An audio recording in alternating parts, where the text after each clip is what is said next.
Olá, boa noite. Está no ar o programa Questão de Ordem. Nesta sexta-feira, a Comissão de Ciência e Tecnologia aqui da Assembleia Legislativa, em audiência pública que será presidida pelo deputado Lula Moraes, vai discutir, vai debater a situação da paralisação dos professores das universidades federais em todo o país. Aqui no Ceará, a greve dos professores atinge a UFC e a Unilab, a recente universidade que foi instalada em Redenção, que também é uma universidade federal, que é a Universidade da Lusofonia Luso-Brasileira, Luso-Afro-Brasileira, a Unilab, a mais nova universidade federal que se instalou aqui no estado do Ceará. A audiência pública será nesta sexta-feira, a partir das 3 da tarde, no complexo de comissões aqui da Assembleia, e vai discutir as razões da paralisação do movimento docente, que já atinge praticamente todas as universidades do país e, claro, gera prejuízos, desconfortos, questionamentos. E o programa Questão de hoje está levantando, abrindo espaço para a gente debater este assunto. E eu recebo aqui 2 professores que fazem parte do movimento dos docentes da Universidade Federal do Ceará. Eu estou recebendo aqui o professor Marcelino Pequeno, que é doutor em Ciência da Computação e também integra a ADUFCE, o presidente, não é, da ADUFCE Sindicato. Ele foi eleito para a gestão 2011-2013. Está aqui comigo o professor Marcelino e também a professora Mirtes Amorim, que é professora de Filosofia, Departamento de Filosofia da UFC. Ela integra também a diretoria da ADUFCE e participa também do Fórum Estadual da Educação. Com os 2 professores, nós vamos analisar as questões relativas à greve. Há muitos questionamentos que são feitos hoje com as redes sociais, você tem uma interação nas notícias, enfim. E muita gente pergunta o seguinte: não tinha um outro caminho a não ser a greve? Até que ponto greves que costumeiramente são realizadas, elas não terminam por comprometer as universidades federais, que são, não é, patrimônios do povo brasileiro? São assuntos que eu vou discutir a partir de agora com os meus convidados sobre a situação das universidades federais. Recentemente, eu inclusive me lembro, fiz programas aqui no Questão de Ordem, em que o próprio reitor da UFC esteve aqui sobre o Reúne, que foi um programa do governo federal e que reaparelhou, que ampliou vagas nas universidades federais. Hoje a UFC, inclusive, tem campus no interior, quer dizer, se ampliou o próprio tamanho da universidade, que era restrita apenas à Fortaleza, e isso foi saudado como aspectos de melhoria. A própria instalação da Unilab, não é, foi saudado como importante. E de repente surge um movimento reivindicatório dos professores que coloca em questionamento a situação das universidades. São temas que eu vou tratar a partir de agora aqui no Questão de Ordem com o professor Marcelino Pequeno, que é o presidente da ADUFCE, que é o sindicato ADUFCE, e a professora Mirtes Amorim, que integra também a diretoria do sindicato. Você participa do programa a partir de agora pelo nosso endereço eletrônico. Você pode fazer comentários ou você pode sugerir temas para futuros programas que vamos realizar aqui na TV Assembleia. Eu lembro que a audiência pública que vai discutir a situação das universidades será nesta sexta-feira, 3 da tarde, aqui no complexo de comissões técnicas da Assembleia. E eu lembro a você também que na sexta-feira o nosso programa Questão de Ordem vai ter a participação de 2 defensoras públicas que vão estar aqui no programa e que nós vamos debater a reforma do Código Penal brasileiro.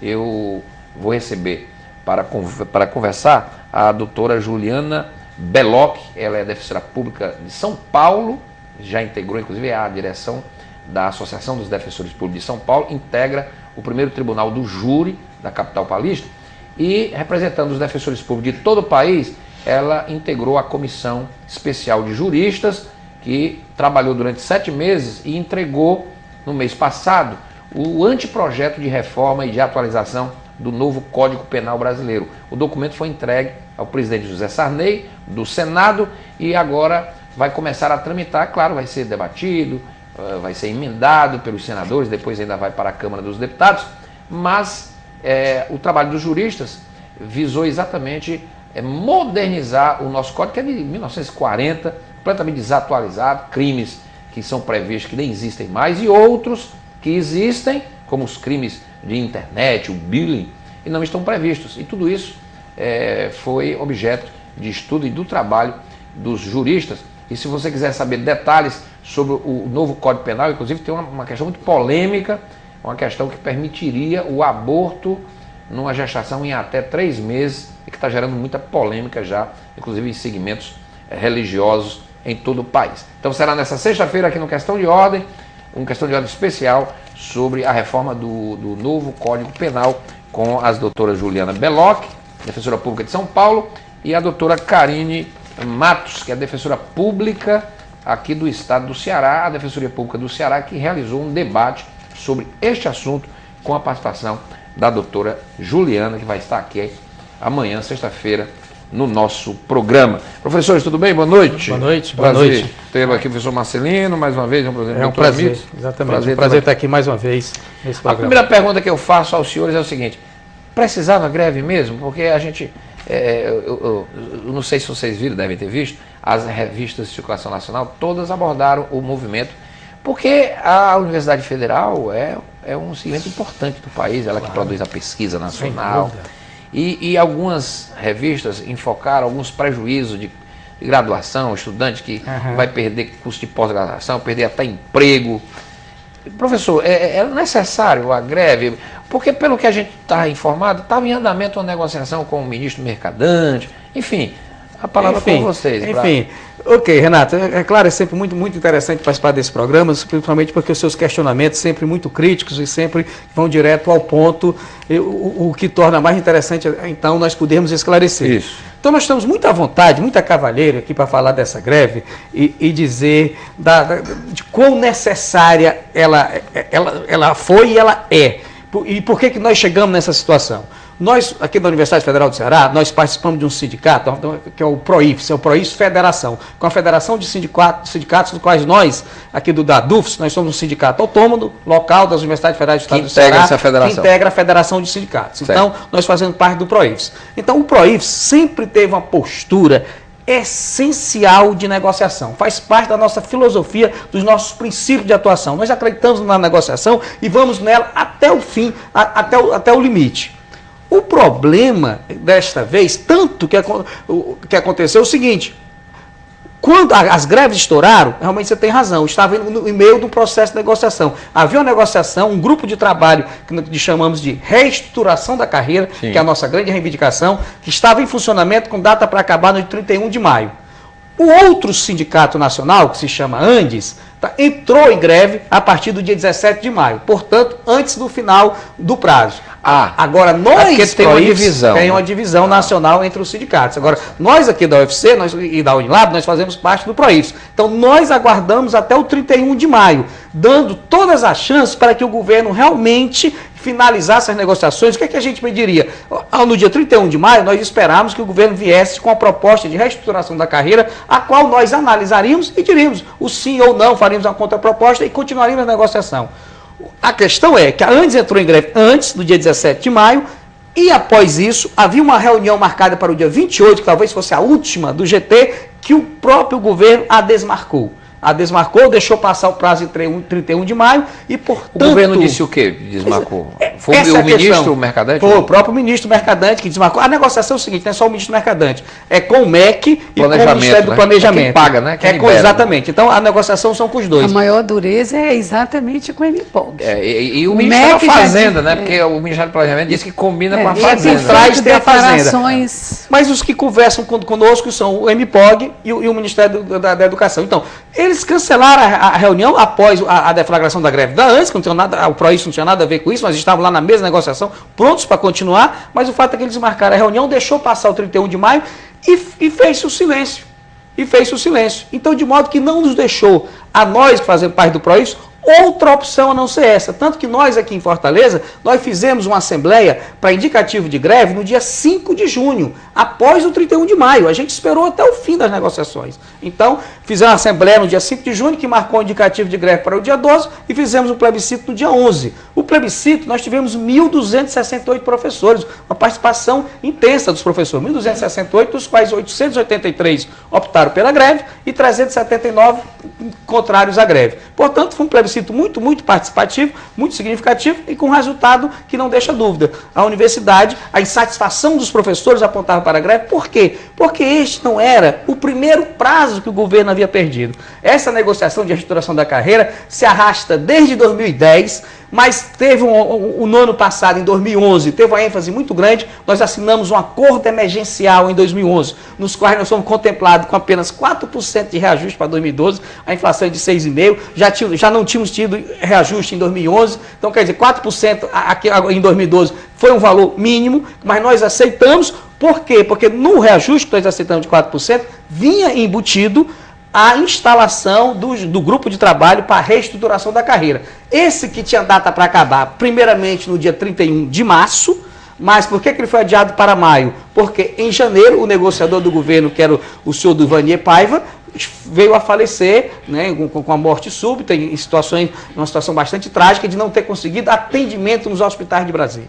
É porque a professora Mendes, com o Reúne, não é? Quer dizer, com aquele período que houve mais investimentos. De ampliação das universidades federais. Eu federais. recebi o reitor aqui, o professor Gesualdo, que foi reeleito, né, agora, recentemente, na UFC. E a perspectiva era de robustecer a universidade, que andou ameaçada, não é, no governo anterior, etc. Esse era o discurso. Então as coisas estavam meio maravilha, porque a Universidade Federal no Brasil, ela tem uma importância fundamental. O conjunto das universidades. E aí, de repente, surge a greve. Quer dizer, aí fica... mas aí talvez a gente tenha que explicar algumas coisas que são importantes. Isso. Primeiro, fazia 7 anos que a Universidade Federal do Ceará não fazia greve. Eu acho que isso é importante, porque as pessoas, quando Era se bom que fizesse referem... 10 anos, ou 20. Isso, mas é Ou importante que as pessoas, quando se referem às universidades federais, às vezes dizem assim, não, eu prefiro as universidades privadas porque não fazem greve, a federal vive em greve. Então é muito importante lembrar que não é bem assim. Na verdade, a Universidade Federal do Ceará fazia 7 anos que não fazia greve, felizmente. Outra coisa que é importante ressaltar, que o Marcelino chamou a atenção, é de que, de fato, a nossa filosofia é de resolver as questões numa mesa de negociação. Ou seja, de sentar com o interlocutor nosso, que é o governo, e com ele discutir uma proposta, com ele apresentar uma contraproposta, enfim, resolver sem apelar para o recurso último, que é a greve, que é uma espécie, com aspas, de declaração de guerra.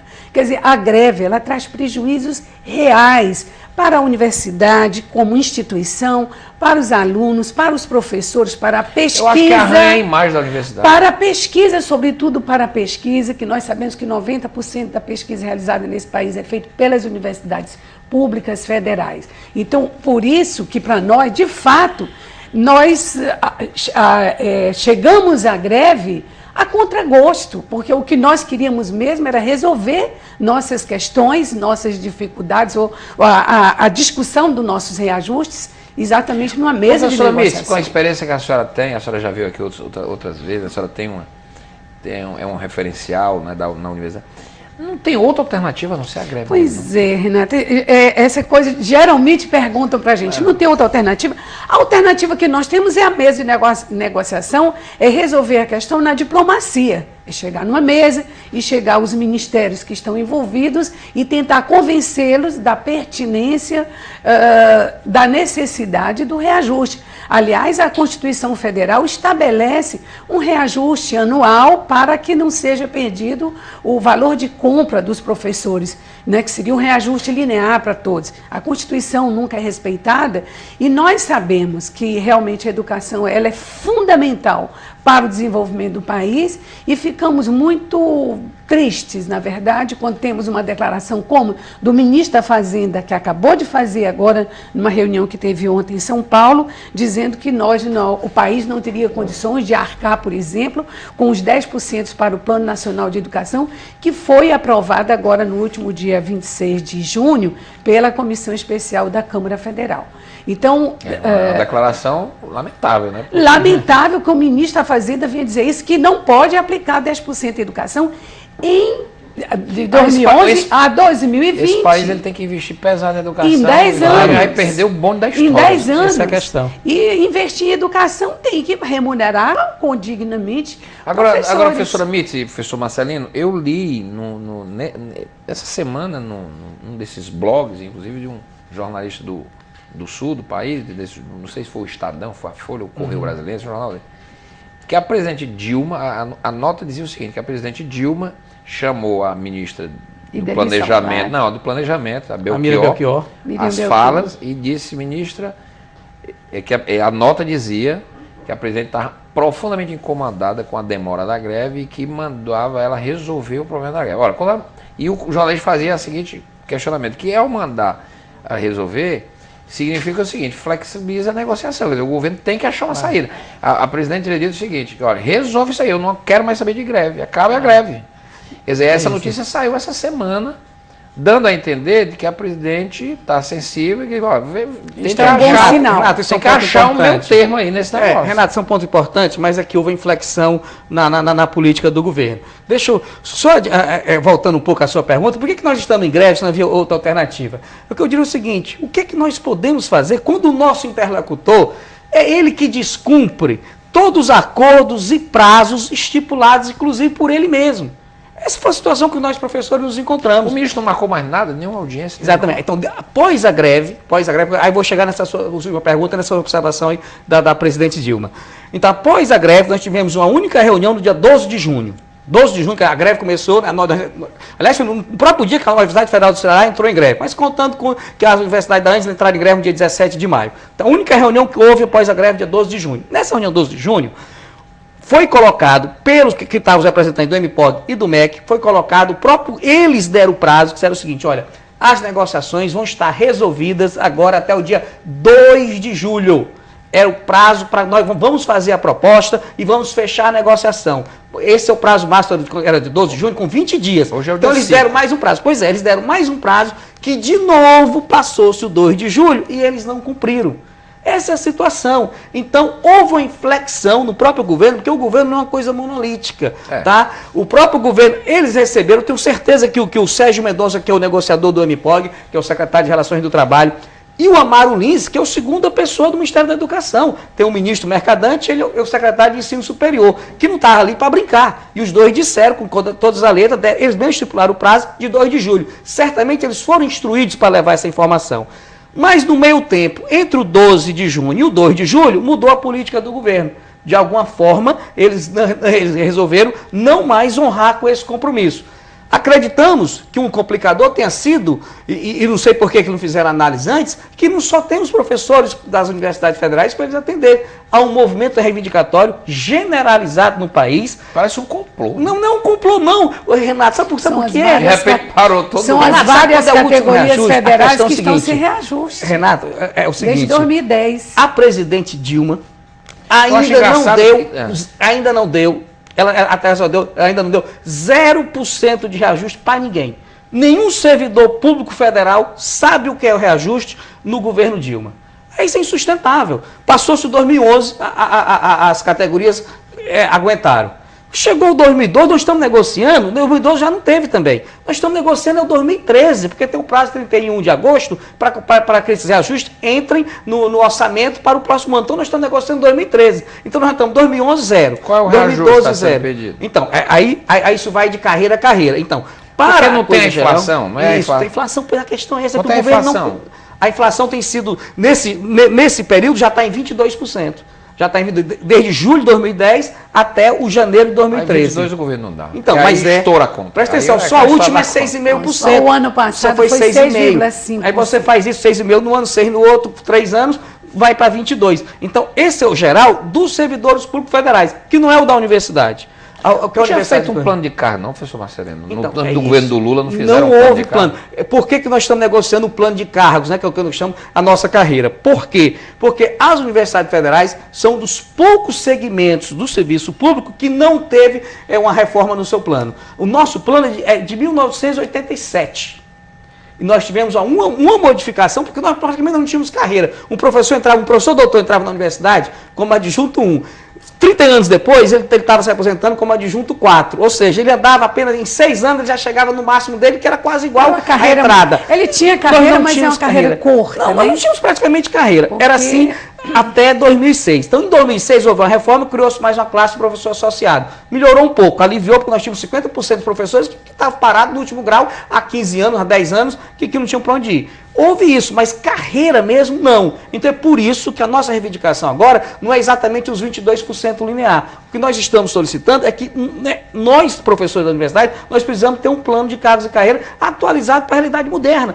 Hoje ainda, mesmo depois dessa mudança, um professor doutor que entra na universidade, ele ganha um X que já não é muito grande o seu salário inicial. Quanto é o X?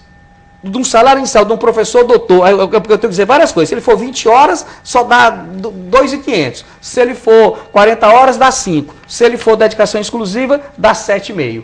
Esse é o X inicial dele. Mas pode ser 2,5 ou 5 ou 7, o bruto que eu estou falando. O bruto. O bruto que eu estou falando. Então, mas a perspectiva dele... salário, não é um salário extraordinário. Se você pegar o dedicação exclusiva, estou né? dizendo que é um bom salário, não. Eu estou dizendo não é dentro do padrão salário brasileiro, não é um salário ruim. Eu estou dizendo que não é o que merece, claro. E nós estamos falando do professor Se fosse doutor. o líquido, eu ficaria calado. Não, é bruto. É o bruto, porque o líquido vai para 5 mil, pois 7 mil líquido. Mas note, é o bruto de um professor doutor e dedicação exclusiva. É o top. Tá? Sim, é o top. Porque tá? o doutor tem que ganhar mais, né? Pois é, exatamente. Então, esse é o nosso top. E a carreira desse professor, ele tem ao longo da sua vida, em 30 anos, ele vai, a perspectiva que ele tem é de 50% de aumento no seu salário. Se você troca um ano pelo outro, é mais ou menos assim. Você aumenta, na carreira que nós temos hoje, para mim a carreira é muito pouco. Nós temos R$100 de reajuste por ano. É essa carreira que está sendo oferecida. Então, o que nós queremos na reestruturação? Qual é o nosso pedido? Melhorarmos o piso e, é claro, melhorarmos o teto. O doutor hoje, esse top que entra ganhando 7 mil bruto. Ele se aposenta com quanto hoje? Com 11,5. 11,5? Com 11,5. Bruto. Então ele tem uma variação de 3 mil ao longo de 30, 35 anos. E ele não paga esse plano aí, não. Ele só paga se entrar agora, né? O plano que o pessoal fala da previdência, claro. Não é só se for entrar agora. Quem entrar agora passa a pagar. Quem mas já os entrou, de antes, não. se aposenta ainda com o seu salário. Com o seu salário. Pois é. O que nós queremos, então, é uma carreira que dê pelo menos 100%, né, de espectro. Vamos já falar da carreira, professor. Okay. Vamos fazer aqui o intervalo para a gente falar certeza. um pouco da carreira. O que é a carreira? Muita gente está perguntando, né, o professor adjunto, o que é isso? Vocês querem acabar com essas interseções? É isso que eu li na imprensa, que era fazer uma carreira única. Como é que é isso, carreira única? Como é que isso funcionaria? Porque para a gente que não está direto, ter o adjunto, isso não é digamos assim, uma escada natural de quem vai crescendo, né, com a sua formação.